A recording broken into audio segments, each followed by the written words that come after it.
ವೀಕ್ಷಕರೇ, ಜೆಬಿಎಂ ನ್ಯೂಸ್ಗೆ ಸ್ವಾಗತ. ನಾನು ಅನ್ನಪೂರ್ಣ. ಬೆಳಗಾವಿ ಜಿಲ್ಲೆಯ ಬೈಲಹೊಂಗಲ ಪಟ್ಟಣದಲ್ಲಿ ಡಿವೈಎಸ್ಪಿ ಹಾಗೂ ಕನ್ನಡಪರ ಹೋರಾಟಗಾರರು ಪರಸ್ಪರ ಸೆಡ್ಡು ಹೊಡೆದು ವಾಗ್ವಾದ ನಡೆಸಿದ್ದಾರೆ. ಈ ಕುರಿತು ಒಂದು ವರದಿ ಇದೆ, ವೀಕ್ಷಿಸೋಣ ಬನ್ನಿ. ಪರಸ್ಪರ ಸೆಡ್ಡು ಹೊಡೆದು ವಾಗ್ವಾದ ಮಾಡಿಕೊಂಡ ಡಿವೈಎಸ್ಪಿ ಮತ್ತು ಕನ್ನಡಪರ ಹೋರಾಟಗಾರ. ಬೆಳಗಾವಿ ಜಿಲ್ಲೆಯ ಬೈಲಹೊಂಗಲ ಪಟ್ಟಣದಲ್ಲಿ ಈ ಘಟನೆ ನಡೆದಿದ್ದು 3 ದಿನದ ಹಿಂದೆ ಘಟನೆ ನಡೆದು ಈಗ ವಿಡಿಯೋ ಎಲ್ಲೆಡೆ ವೈರಲ್. ತಹಶೀಲ್ದಾರ್ ಕಚೇರಿ ಬಂದ್ ಮಾಡಲು ಮುಂದಾಗಿದ್ದ ಹೋರಾಟಗಾರರು ಈ ವೇಳೆ ಸಾರ್ವಜನಿಕರಿಗೆ ತೊಂದರೆ ಆಗದಂತೆ ಹೋರಾಟ ಮಾಡುವಂತೆ ಡಿವೈಎಸ್ಪಿ ವೀರಯ್ಯ ಮನವಿ ಮಾಡಿದರು. ಪೊಲೀಸರ ಮನವಿ ಧಿಕ್ಕರಿಸಿ ಮುನ್ನುಗ್ಗಲು ಯತ್ನ ಮಾಡಿದಾಗ ನಾವು ನುಗ್ಗುತ್ತೇವೆ, ಏನ್ ಮಾಡ್ತೀರಾ ಮಾಡ್ಕೊಳ್ಳಿ ಎಂದು ಆವಾಜ್ ಹಾಕಿದ್ದಾರೆ.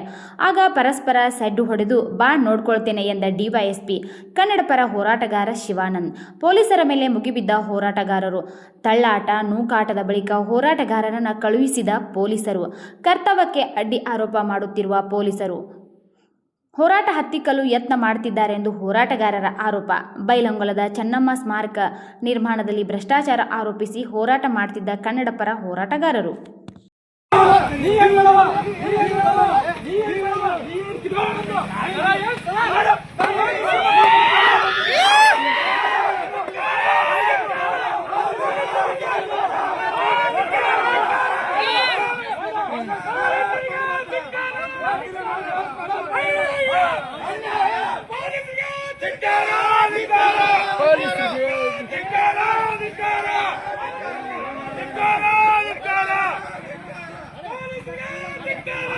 Go!